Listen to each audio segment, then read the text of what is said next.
In 2000, Alex Jones snuck into Bohemian Grove, an exclusive gathering of the world's social elite men that takes place every summer in the Northern California woods. There he filmed the infamous cremation of care ritual, where the effigy of a child was sacrificed to a giant wooden owl figure.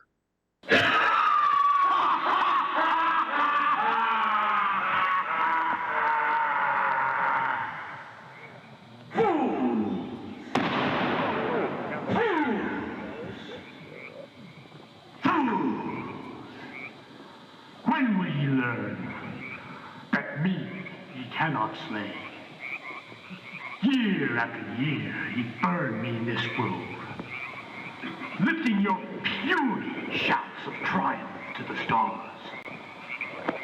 We're talking to David Gergen, and he has advised several presidents and, of course, has written quite a few books and is I would call you a political pundit or researcher? Commentary at Over the Hill, whatever. Okay. A happy member of the Bohemian Grove. I like the folks who come there, and it's really inappropriate for me to talk about the group beyond that. Thank you. Have you been there for the ceremony with the cremation of care? Frankly, I don't think that's something I need to talk to you about. Really? That's right. Well, I'm Alex Jones, and I snuck in there in 2000. I'm the guy that blew it wide open and got the video, and it's been on national TV. Well, I disrespect you for that. And the ritual? It's none of your damn business. Some speculate the wooden owl to be the deity Molech, mentioned throughout the Bible. You must not give any of your children to be sacrificed to Molech, for you must not profane the name of your God. I am the Lord. Leviticus 18:21. In 2017, Alex Jones went on Joe Rogan's podcast and expressed what he believed to be the culmination of his life's work up to that point. And they believe they're possessed by an off-world entity. They do? Yeah, and Joe, I've been on air 22 years. I don't get into aliens, metaphysical, religion, any of that. I've studied the elite. I will actually break down right now the best knowledge right now what's happening on the planet. What's happening? There's like this sub-transmission zone below the third dimension that's just turned over to the most horrible things is what it resonates to. And it's trying to get up into the third dimension that's just a basic level consciousness to launch into the next levels. And our species is already way up in the fifth, sixth dimension, consciously, our best people. But there's this big war trying to, like, basically destroy humanity because humanity has free will, and there's a decision to which level we want to go to. We have free will, so evil's allowed to come and contend, not just good. And the elites themselves believe they're racing using human technology to try to take our best minds and build some type of breakaway civilization where they're going to merge with machines, transcend, and break away from the failed species that is man, which is kind of like a false transmission because they're thinking what they are is ugly and bad, projecting it onto themselves instead of believing, no, it's a human test about building us up. And so Google was set up 18, 19 years ago, I knew about this before it was declassified, I'm just saying I have good sources, that they wanted to build a giant artificial system.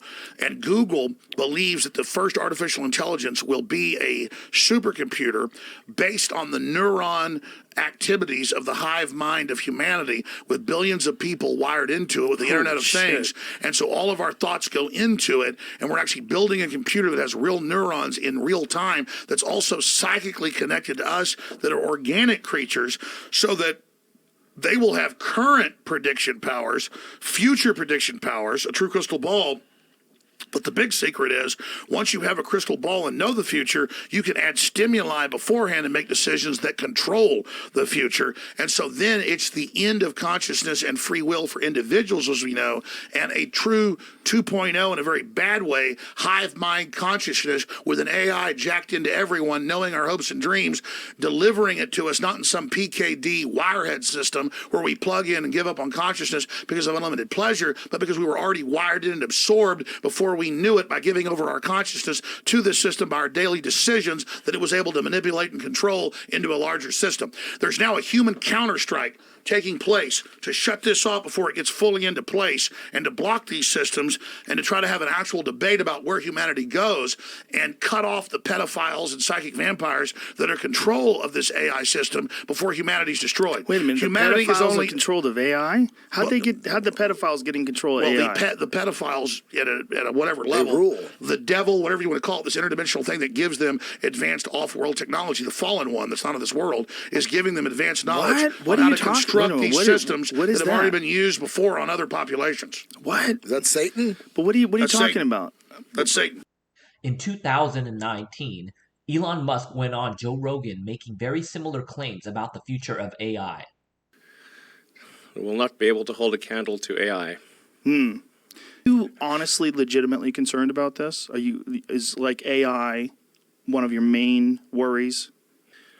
Well, I mean, you could argue that any group of people, like a company, is essentially a cybernetic collective of people and machines. That's what a company is. And then there's different levels of complexity in the way these companies are formed. And then there's this sort of like a collective AI in the Google search, where we're all sort of plugged in as like nodes on the network, like leaves on a big tree. And we're all feeding this network without questions and answers. We're all collectively programming the AI, and and Google plus all the humans that connect to it are one giant cybernetic collective. This is also true of Facebook and Twitter and Instagram and all these social networks. They're giant cybernetic collectives. Humans and electronics all interfacing and constantly connected. Yes. Constantly. One thing is for sure, we will not control it. Do you think that it's likely that we will merge somehow or another with this sort of technology and it'll augment what we are now? Well, that's the scenario. The merge scenario with AI is the one that seems like probably the best. Like for us. Yes. Like if you can't beat it, join it. That's yeah. So from a long-term existential standpoint, that's like the purpose of Neuralink, is to create a high bandwidth interface to the brain such that we can be symbiotic with AI. And if that's the case, then, and let's say billions of people do it, then the outcome for humanity will be the sum of human will, the sum of billions of people's desire for the future. So we've all heard of the tale of selling one's soul to the devil for earthly possessions. Well, what does that have to do with AI? According to many religions, a group of demonic entities fell from grace and now exist in a lower dimension, tempting mankind, plotting to rule over the earth, and again one day wage war against God.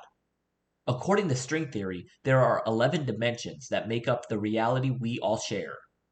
As well as 6 extra dimensions, curled up so tiny that they're completely invisible. Well, we think these extra dimensions exist because they come out of the equations of string theory. Strings need to move in more than 3 dimensions. And that was a shock to everybody, but then we learned to live with it. But M theory would go even further, demanding yet another spatial dimension, bringing the grand total to 11 dimensions. We know that there have to be 11 dimensions for this theory to make sense. So there must be 11 dimensions. We only see 3 plus 1 of them. How is that possible? And there are 4 fundamental forces: the strong and weak nuclear force, gravity, and the most relevant to our discussion, electromagnetism. These demonic entities appear to have a much easier time interacting with our physical world through the electromagnetic force. My teeth are chattering. Brave. We are brave. No, but it's mocking us. Oh, you're right. Do you want to... Should we try the radio? I think that's what it wants us to do. Cold, oh my god. It is much colder. It's freezing down here. The world's elites, for thousands of years, have practiced evoking demons for their own personal gain. My intention is to reveal tonight, whenever you're going to see this video, a few things that might shock you. Like, for example, the revelation that in the Vatican himself we have over 40 cardinals that are Muslim and that are practicing the Jehoshaphat, which is a specific holy book that the Muslims use for specific purposes, and called the Jehoshaphat al-Kabiri. And this book is being left to the descendants of Muhammad for a specific purpose, also leading to the end of times. What is the purpose? To be able to control that evil, those evil forces that, for example, the majority, unfortunately, in the Vatican practices with the black masses, with the evocation of certain entities, with the use of these demons. Now, people must say, how is possible the Pope is evoking demons? Well, if you just do a little bit of brief history lessons and you go and study the history of the Vatican, you will find that from Papa Onofre to many other popes in the Vatican, they have been practicing magicians themselves, using evocations, publishing also material on these evocations, through who?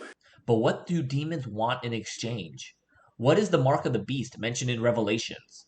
Are the fears surrounding AI warranted? In the second book of Daniel, Daniel interprets King Nebuchadnezzar's dream, and now we see that the statue made with the head of gold, chest of silver, thighs of bronze, and legs of iron represented the kingdoms of Babylonia, Persia, Greece, and Rome, respectively. But what about the feet made of both iron and clay?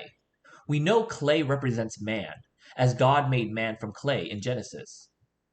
Daniel 2:43, and whereas thou sawest iron mixed with miry clay, they shall mingle themselves with the seed of men.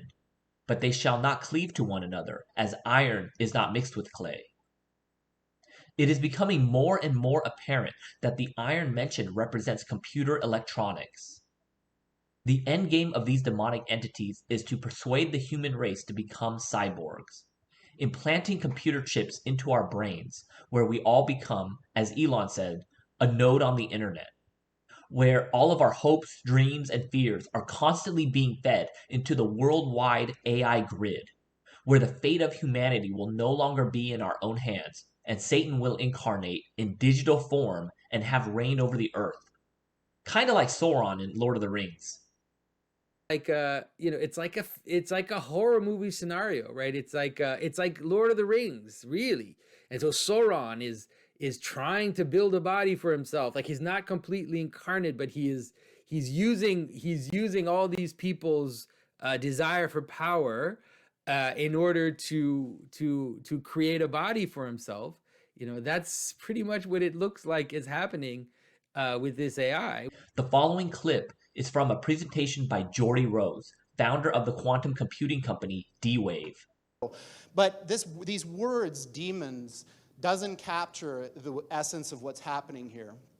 I don't know if any of you are turn-of-the-century weird fiction fans, but there's this guy named H.P. Lovecraft, who's a very famous American weird fiction author.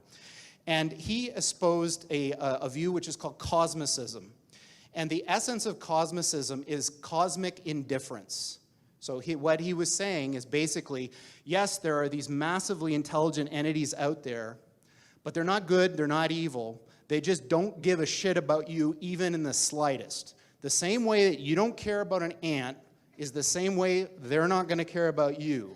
And these things that we're summoning into the world now are not demons, they're not evil, but they're more like the Lovecraftian great old ones. There are entities that are not necessarily going to be aligned with what we want.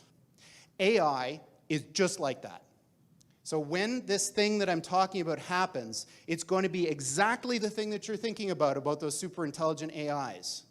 So the one thing I can tell you is they're not going to be like us. So alien means, different. These things that we're building are not going to be people. They might be really smart, they might be really good at all sorts of different things, but they're not going to be like us. They're going to be aliens. And they're going to be, I'm sorry to say, way smarter than every single person in this room in ways that we can't even comprehend. Unlike demons, humans were created in the image of God and have natural abilities to psychically enter higher dimensions. These demonic entities want to use electronic devices as a bridge into humans, then use humans as a bridge to heaven, thus allowing them to once again wage war on God.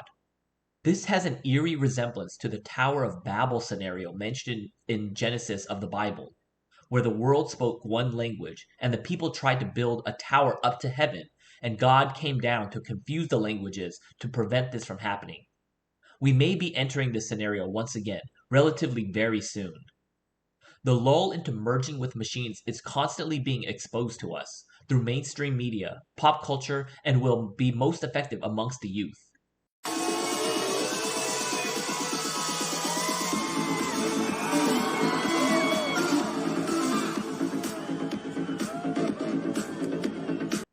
This is patent WO2200-6066, filed by Microsoft in 2019. It describes a cryptocurrency system that detects and uses human body activity as the mechanism to mine crypto. This is just one step in an ongoing effort to merge man with machine. The path is being paved right under our noses towards the obvious goal of integrating technology with human biology. Although this patent has a strange likeness to what is referred to as the mark of the beast, it is the absorption of humanity into the coming AI system as a society that is the real warning prophesied long ago. So to say that I'm bullish on crypto is an understatement. Crypto is going to become the de facto standard for tracking all events affecting every industry on this planet. So stay vigilant, folks, stay tuned, and thank you for watching. You're gonna lose all your fancy foosball games, and you're gonna fail your big exam because school is the devil. Everything is the devil to you, Mama. Well, I like school, and I like football, and I'm gonna keep doing them both because they make me feel good.